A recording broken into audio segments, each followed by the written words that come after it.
Thank you so much. You're welcome. Yeah.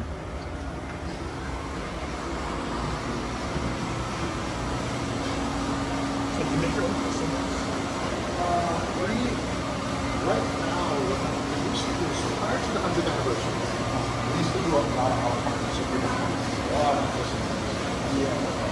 But Sorry, I'm going during too the 100th slow. anniversary, we said no changes. You can't change them because the 100th anniversary for the you can't do anything special to them. You just got to buy them.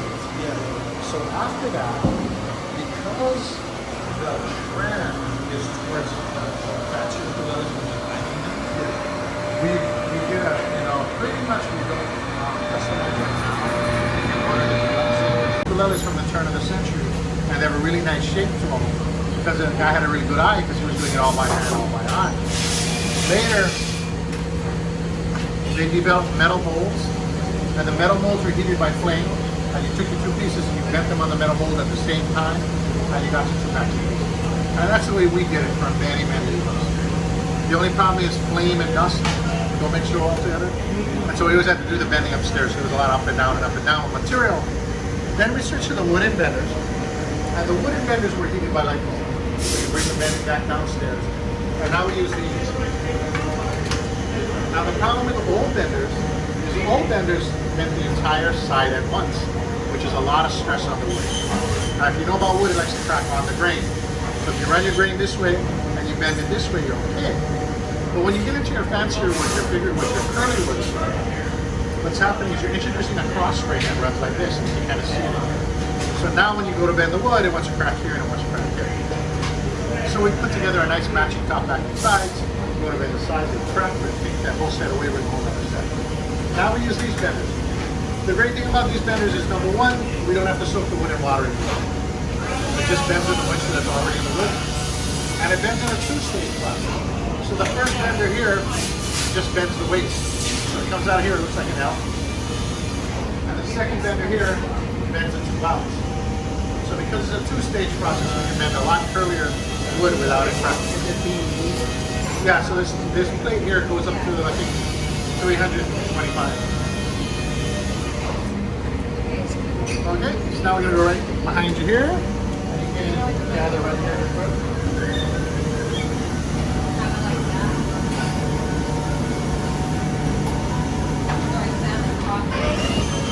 Once the sides come off the bender, the first thing they do is they put them into these working molds. And then they glue the blocks in, the bottom blocks and the top block. See, the top block's a lot bigger because that's where the neck will attach. Then they're going to glue in this lining here. And you can see the lining is flexible. So they clamp it down with these lining clamps, so while it's drying, it looks like this. So at this point, this is when the ukulele will get its date and its serial number. So when you look inside the ukulele and you see a date in there, this is the date. Because at the next station, they put the top in the back. So here you can see them gluing tops and backs together on the glue wheel. This inner area is what we call the assembly line, where we put the shoes together. The outer area there is the parts department, so they make all the parts.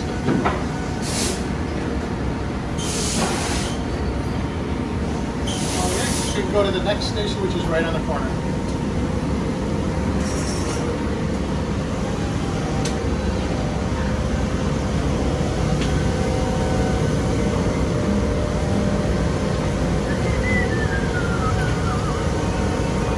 Okay, we're gonna do one more step this way.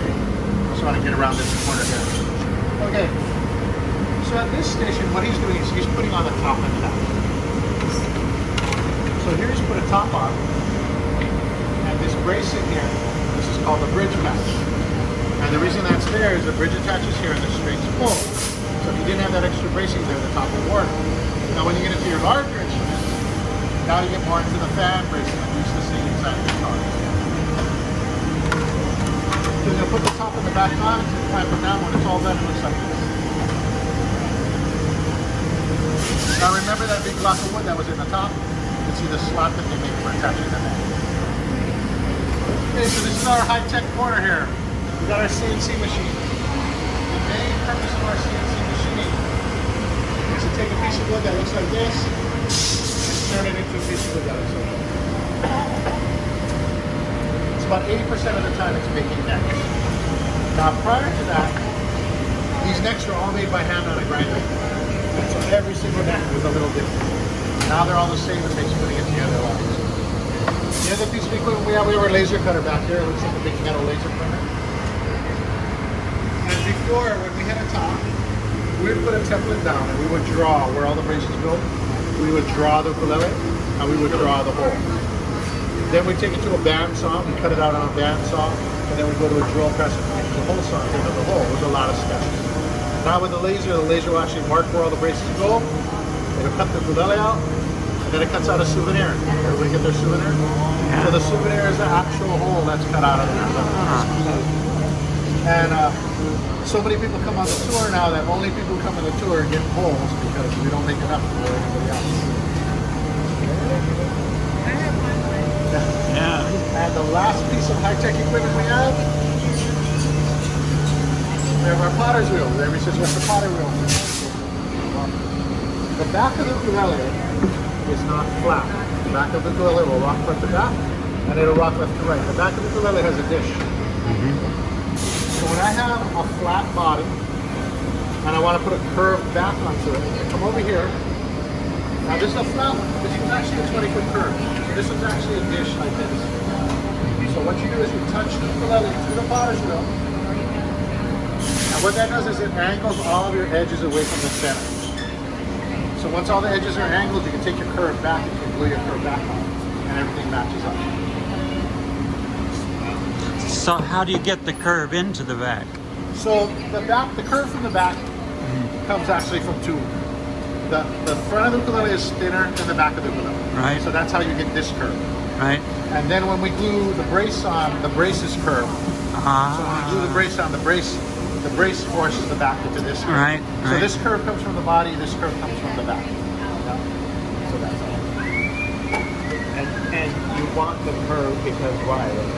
So there's two reasons for the curve. One reason is it directs the sound. So when you're holding the instrument, the back is against your body, it's not going to vibrate. The sides are designed to be stiff, they don't vibrate. The top is your sound hole, that's what's vibrating. So what you want is the sound to bounce off the back and be directed to the top. So the curve directs the sound to the top. The second reason for the curve is when you press out a curve, it resists cracking better than a flat. So if this is completely flat, you pressed on it, would be a lot easier to crack than a curve, because with a curve, you're fighting the curve too. So it's for strength and for sound. Now this is one of those places that goes on when you're learning, and you stand it too much, now it's too thin. Well, this is one of those spots where you can really, when you're learning, you can, scream that sleeve.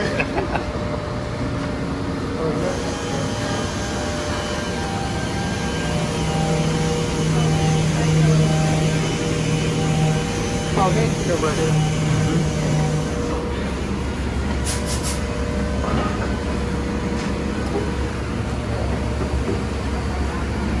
So this is what the body looks like when it's finished. This is what the neck looks like after they glue the fingerboard on. So you can see the connection between the neck and the body is a very simple connection, right? So what he does here is he makes sure everything is perfectly straight. If it's not, he needs to make adjustments here on the heel. Once everything's perfectly straight, the glue's the neck on. Now at the next station, you hear the hammer pounding. What he's doing is he's taking this fret wire, which comes in on rolls, and he's pounding the fret wire into the fret slot. So once the fret wire's in there, he's going to cut it off, he's going to file these beads. How long do you let it set? We have a standard drying time here of 1 hour. Oh, that's all. So, small pieces dry faster, big pieces take the full hour, but on a humid day, modern glue, 1 hour should be enough. We're gluing thinner pieces now. We have to use a lot of glue. So instead of people remembering different times, small pieces this long, we just stick with the 1 hour on every drying step. Okay. And these are what we call visual aids that we hand out when the kids are here. When the school kids are here, it gives them something to do, but we pass that around. So we start off with a rough sandpaper, 115.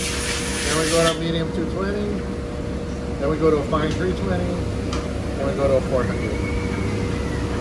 So this is the finish right here. We have 4 sanding stations, and then we have the spray through the door. So what happens is the ukulele gets sanded 1 time, it gets sprayed 2 times. It gets sanded a 2nd time, it gets sprayed 2 times. It gets sanded a 3rd time, it gets sprayed 2 times. It gets sanded a 4th time, it gets sprayed 2 times. So it's a total of 4 sandings and 8 coats of lacquer that go on the instrument. And it's those thin, fine coats of lacquer that give it its durability, but it also brings out the beauty of the wood.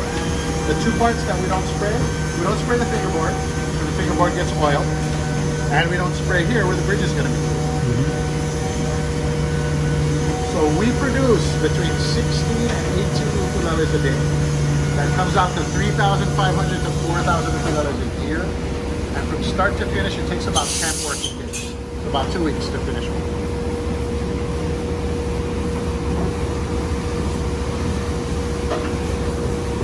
Okay. So what we're gonna do now is we're gonna go upstairs to final assembly.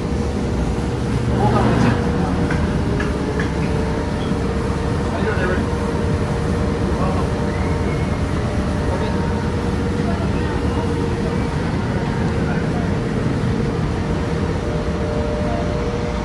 Yeah, usually we have a big group and we gotta get everybody. Let's see, what do I have here? All the deluxes over here. Oh, here's it right there. Okay. So when the ukulele comes out of the spray booth, the first thing that happens is it goes into the drying room for 24 hours. That's because when the lacquer is soft, it's real easy to nick and scratch it. After 24 hours, then it's dry enough for us to work with it. And the first thing they'll normally do is they're going to glue the bridge on. And if you look behind you there, you can see a bridge being glued on. So after the bridge is glued on, then they're going to put the label in, oil the fingerboard, put the keys on, put the strings on, cut the nut. All that finish work is done up here. Once the ukulele is completely finished, it goes in the corner there, and that's where Chris Kamaka sits. And Chris Kamaka is the final check on all the ukuleles before the mother. So he's going to tune them up, he's going to play them, he's going to check the information, Is that your dad? and he's going to check the finish. No, my cousin. Oh, okay. So we're 3rd generation. Oh, okay. So my grandfather's 1st generation. He passed away in 53. 2nd generation are the owners right now. That's Fred and Sam. Fred's 95, Sam's 97. Yeah. 3rd generation, we're the ones running it. So I'm Fred's son, I'm the business manager. Chris is Sam's son, he's the production manager.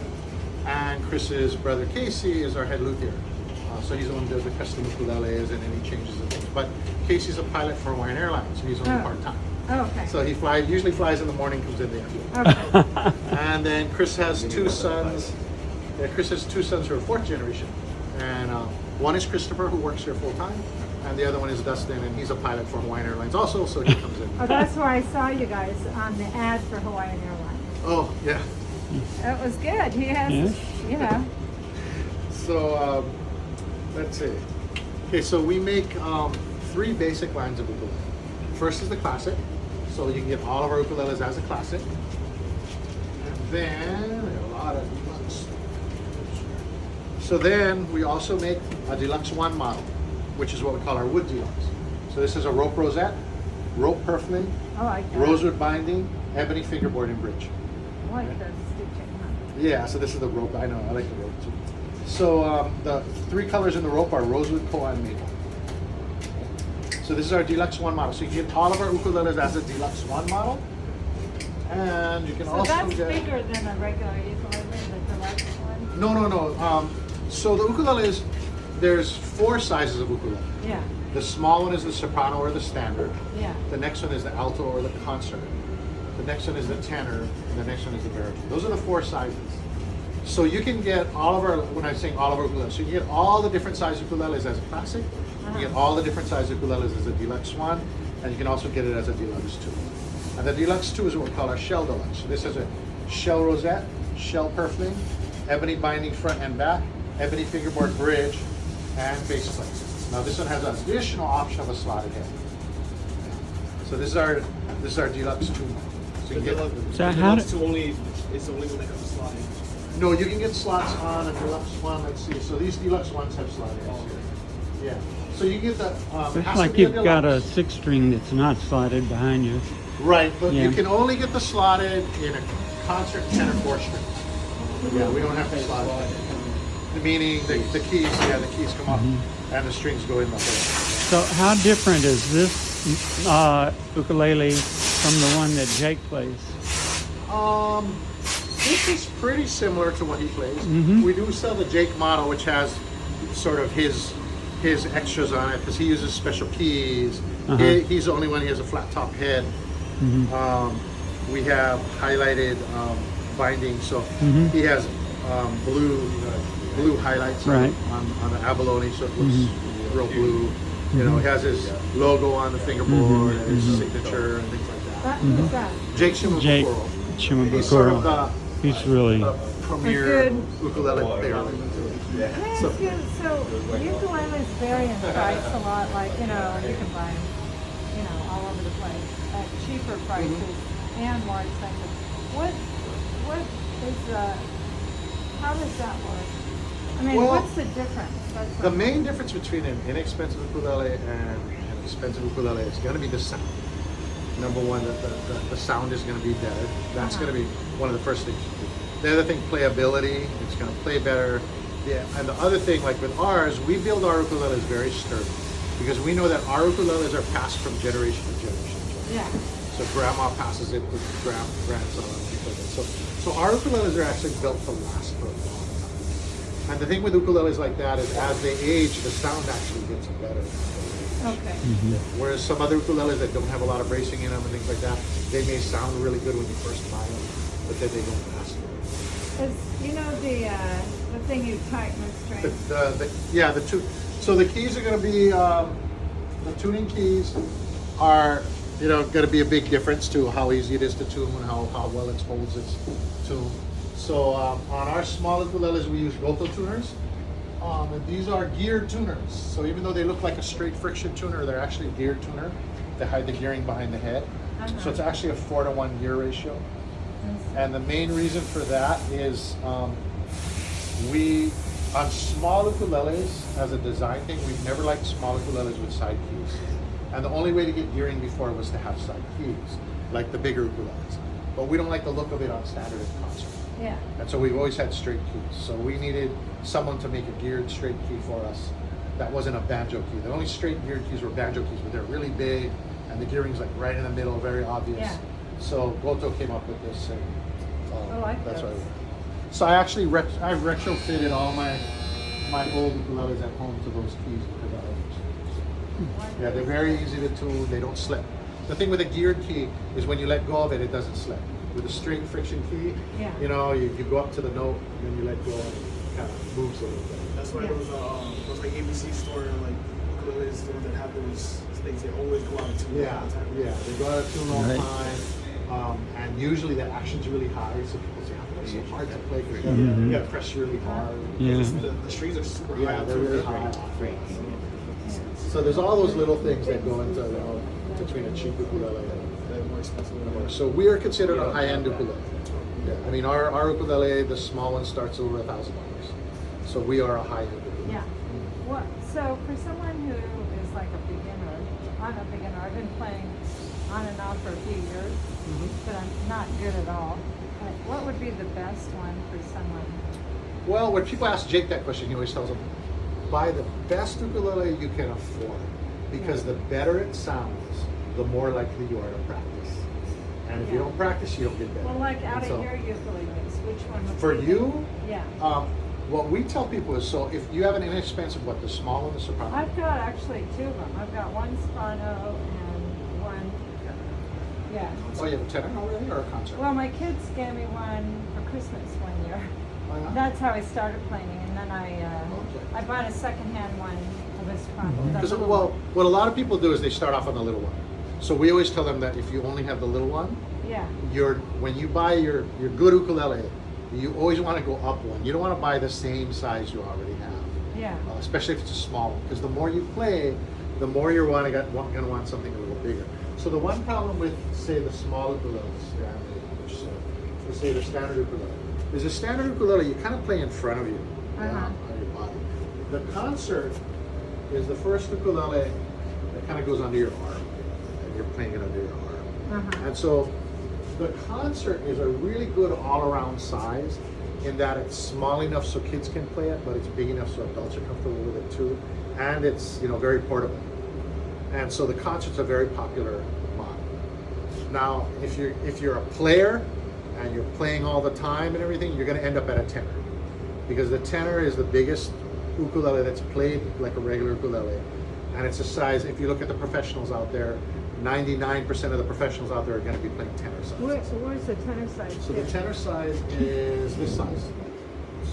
So you mean the soprano one is mostly just for? Like, Well, the soprano- Isn't that Izzy guy? No, everybody, a lot of people say, didn't Iz play a standard? It looked like a standard on him. He was huge. He was a really big guy. He was Yeah. tall and he was white. So he had a tenor Martin, Oh, he did. Okay. and the tenor Martin on him looked like the standard. I thought it was like Yeah. a soprano. Yeah, it does. Yeah. So a lot of people think, oh, didn't Iz play a soprano? No, it was a tenor, but he was a really, really big guy. So the classic Hawaiian person that plays, they mostly are playing either the tenor or the concert. Right. People that play are usually, because people start off on the small one, but the small one, especially adults with bigger hands, the frets are kind of close together, so they feel kind of cramped. Yeah. And when you're playing a lot, you kind of want a longer neck to kind of move around more. And so, The concert's so a most little people are bigger. going to move up to the concert. Yeah. Yeah. So like with my kids, they start out at about 5 years old. We start giving them lessons, and they usually start out. Well, my kids start out on the pineapple because they want grandpa's ukulele. So they start off on the pineapple. At about 9 years old, we move them up to the concert, Okay. and then for graduation, they usually get a tenor. So they usually have a. What's the difference between the pineapple and these? Do you make Well, the the- pineapple still? Yeah, we still make the pineapple. The pineapple, I don't know. My dad probably showed you. So the original ukuleles were very skinny and small, and they didn't have a lot of sound. So my grandfather invented the pineapple ukulele, which was bigger and had a lot more sound. And so, but he patented it. Yeah. So in 1928, he got a patent. So in the late 20s, early 30s, everybody was buying pineapples because they sounded so much better than regular ukuleles. Yeah. And so, but they were all friends back then. So my grandfather told his friends, you got to make the figure eight bigger to match the sound of the pineapple. So that's what they did. So actually, the sound that everybody is used to hearing as the ukulele sound is actually the sound of the pineapple, because everybody made their ukuleles bigger to match the sound of the pineapple. So they sound the same. Yeah. So right now there's a slight difference because you've got the oval versus the figure eight, but But you basically still they sell sound the the same. pineapple. Yeah, we Yeah. still do. What's the biggest seller? Used to be the small one was the biggest seller, but now because the Chinese have kind of taken over the low end market, the beginner market, so most of our ukuleles, the concert tenors have really taken off, because people are they buy a cheap small one to start out with, and then when it's time for them to buy their final ukulele or ukulele to play, then they move up to a bigger okay. ukulele, and that's why the concerts and tenors are sort of.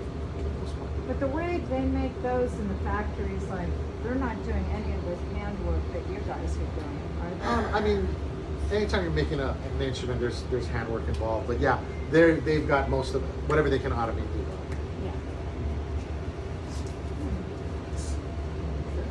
Yeah. Any other questions?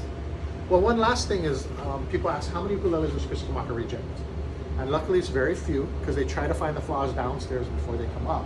So mostly what he finds are cosmetic blemishes that he can send back down to the spray booth and get fixed.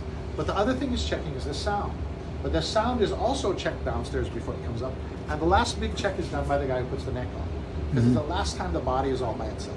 And so you'll see him down there, and he's going to be thumping the body. He's going to be listening for a certain vibration, a certain drum sound. If he hears it, he'll put the neck on. If he doesn't hear it, he's going to do a little more work on the top to try to open it up and bring out more sound. Yeah. Now, in 1953, my grandfather was dying, and he didn't know whether his sons were going to take over the business or not. And so he let most of his workers go. So in 54, when Sam Jr. took over, he needed to find more employees. Well, his wife Geraldine was working with these young Hawaiian men, and they were all deaf. And so Sam hired them. And that group of deaf employees became the core of our workforce for the next 40 to 50 years. Wow. The longest one stayed with us 53 years. But they would see Sam tapping the ukulele. They'd say, "What are you doing?" And Sam would say, "Well, this is a good one. This is a bad one. This one's too thick. This one's too thin." And pretty soon they could feel it in their fingers. And so from before I was born up until the mid-90s, when they all started retiring, our necks were actually put on by a deaf person. And so a deaf person was doing the final sound check before the instrument came upstairs. That's You know, and in a cool. noisy factory, a human person's got to do this. Where's the deaf person? You just go That's like cool. that. So, Beethoven's Ninth Symphony. yeah. Yeah. He was deaf at the time. Yeah, Yeah. that's amazing. Okay. any That's a other wonderful questions? story. You guys Yeah, still it do is. like baritones and stuff like that too. Yeah. The baritones, the thing about baritone, the things it has against it is number one, it's big, right? So, so it's a really big instrument, and number two, it's played like a guitar because it's tuned like a guitar.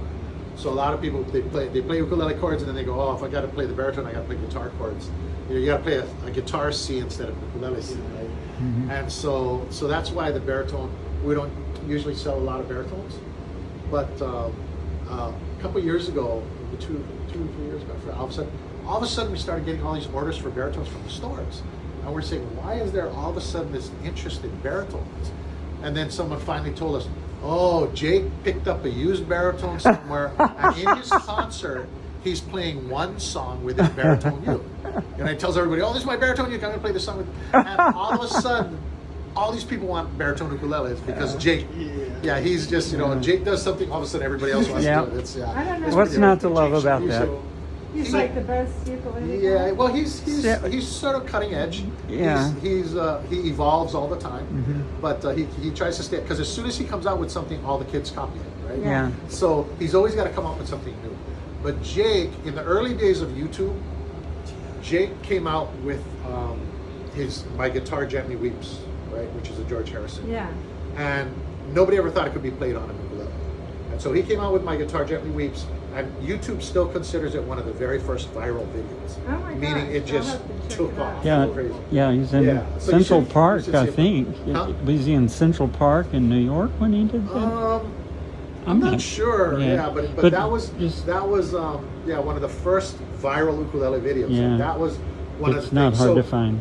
Oh, I'll look it up. So, you know, the ukulele's gone through phases. So it was very popular in like 1915 to early 30s. Yeah. That was the first big era of popularity. And that was because of the 1915 World's Fair, where they had live Hawaiian music and all these people would see the ukulele. And so it became very popular. Then the next age of popularity was during the war years. So 40s, 50s, because all the soldiers and sailors came through Hawaii and they saw the ukulele, and so they took it home. So there was this another big resurgence of the ukulele. And then it kind of went away in the 60s. And the only one really doing anything in the 60s was Tiny Tim, which was a plus and a minus. People knew what the ukulele was, but they thought it was a toy, right? Yeah. And so the next era, which we're still in right now, of popularity for the ukulele, was the Hawaiian Renaissance, which started in the mid 70s. Yeah. And that's when, you know, the Hawaiian people started getting back into their culture and their language and their music and their dance. And so the ukulele started getting real popular. Yeah. And so it got very popular, and then all creator boys came along, and young people started saying, hey, that's kind of cool. And then Jake came along and just shot it to a whole nother level. And now a lot of people like my age group are playing ukulele. I Yeah. mean, yesterday Yeah. we were eating at the Barefoot Cafe, and I guess every Tuesday they have a ukulele group there. And they're all like senior citizens. And I Yeah, but since the 80s, I thought, well, that's me. the ukulele's been on a growth curve like this, whereas guitars have been real flat, guitar Yeah. sales. Ukulele sales have been like this since the 80s. And so we aren't really worried about the ukulele ever going away again and becoming a curio, because there's just too many people playing it. It's too mainstream. There's a lot of well-known groups that have like ukulele tracks on their albums and things. And the bar And keeps so- going up higher and Yeah, higher. so yeah. so we're not. So the great thing about that is the ukulele will never disappear again. No, like I it don't did think before. No. It's so like portable too.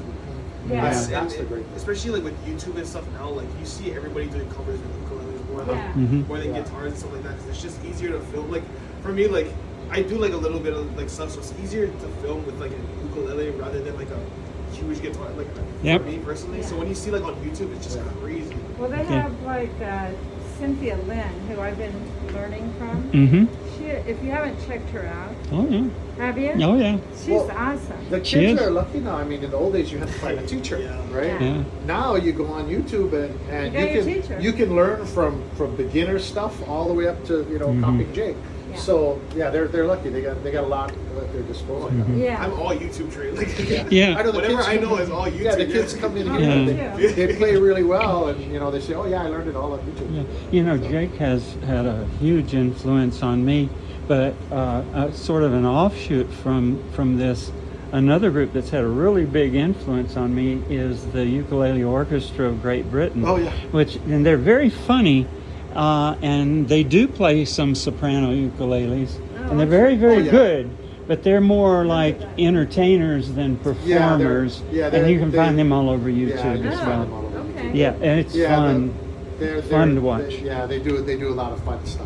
Mhm. Yeah, and they're helping. But no. Oh, good. So, that sounds awesome. Okay. So if there aren't any other questions, No, so the Yeah. ukuleles that you do have for sale, are they downstairs? right. Normally, the only thing we'll have for sale downstairs is something that's been canceled Oh, okay. because we don't want to compete with our stores because we're actually a supplier to the stores. Oh, So you can order one here because some people do want to buy direct. So you can place an order and then in 3 to 8 weeks it'll be done, uh-huh. depending on what you order. But yeah, if you want to buy one right away, we normally will direct you to one of our stores. Oh, and you have stores in Hawaii? Yeah, there's, Oh, over here? yeah, we have a list of Oh, stores. really? Yeah. Yeah. One is sold like everywhere. Any music store, we pretty much is everywhere. Oh, okay. So, but we have a list downstairs. If you, Yeah, okay. if you want like paper, I like paper, but the kids they just put it on. They put it on the counter. They snap a picture with the camera and then they walk away with it. But That's you know, what, that's that's a better way to do I know it. that's the way to do it. You know, I Yeah. like having a piece of paper. But even when I go to the store, I don't like having it. Well, this is on my phone because the phone keeps going black on me all the time. I bring it on. Yeah, You know, the yeah. paper doesn't do that. The phone always. I get all irritated when I'm at the store and I gotta keep bringing my. The paper you lose. Yeah. But I guess now with the fingerprint, it's easy. Yeah, Yeah. And backlight. Yeah. Holding all the time. Irritated. So, you know, I'd love to get a selfie with all 5 of us in Sure. it.